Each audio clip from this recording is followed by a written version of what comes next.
Hello, this is Ray with DCRaymaker.com.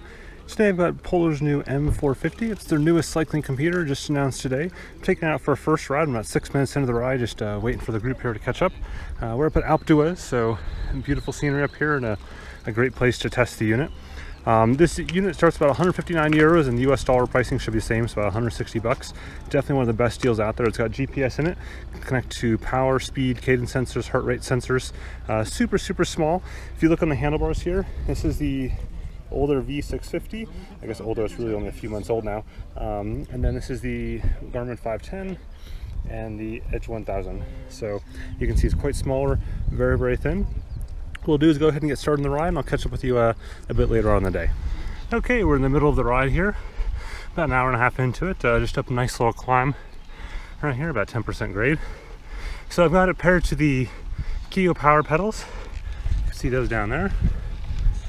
And up here on the display I've got my current wattage for the lap, along with my left-right split, and the max wattage for the, looks like lap 1, so 742 watts. Go ahead and I'll just scroll through some screens so you can see them, and then we'll catch up a little bit later on.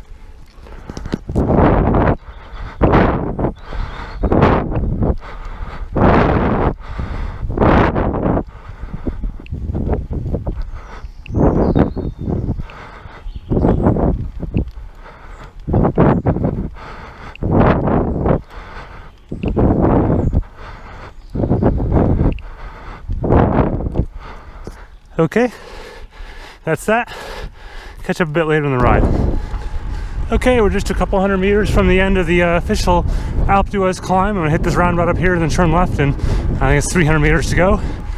So far with the M450, I'm actually really impressed. It's a fairly nice little computer. Good screen quality, contrast.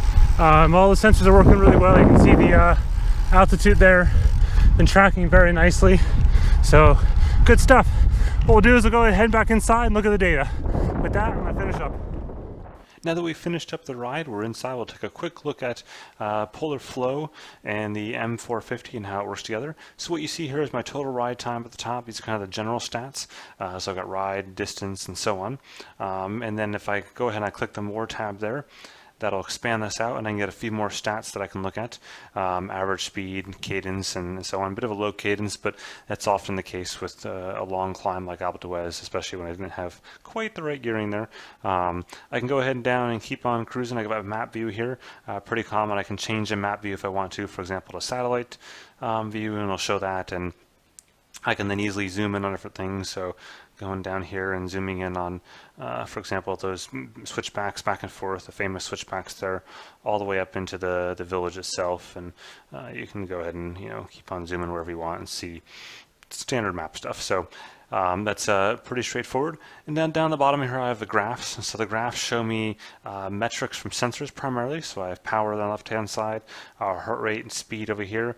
I can change the zoom or the highlighted section of the graph by just changing this bar here, and this will show me that particular split section down below. So this, in this case, if I were to go ahead and just look at it just for the Alpe d'Huez climb there itself, it's roughly there, and I can change this to what is roughly about there. So you're seeing about, actually I know it's an hour and 19 minutes, so it should be this right there, probably the start. Yep. So that's my Alpe d'Huez climb, 119 or so, average power 231 watts, and average speed a whopping 6.28 miles an hour. And then I have the laps that I set down at the bottom. These are the ones that I actually clicked on the unit itself, or I can do basically an automatic split and just divide it up, for example, into every 1 mile if I wanted to, and that would then populate there with 1 mile splits for my entire ride. So from here I can also go ahead and export the training. This is how you have to go ahead and get it to sites like Strava or Training Peaks, is to click on the export button and then click on export training, and I typically use the TCX file. That usually works the best because it includes power information as well. So again, that's just a very quick overview of Polar Flow and how it works. Check out my in-depth review coming up once the product releases for a lot more detail on how this works. Thanks for watching.